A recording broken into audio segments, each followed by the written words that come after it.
ini Watch Dogs 2 di Asus masih tetap sama di Asus X440. FPS stabil di 37-an, 30 lah. Terkadang agak sedikit.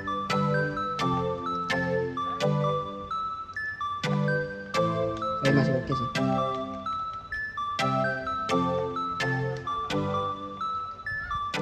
Dengan RAM 8 sih masih worth it sih. Masih bisa ditambah lagi ini buat sampai 20 GB karena masih DDR.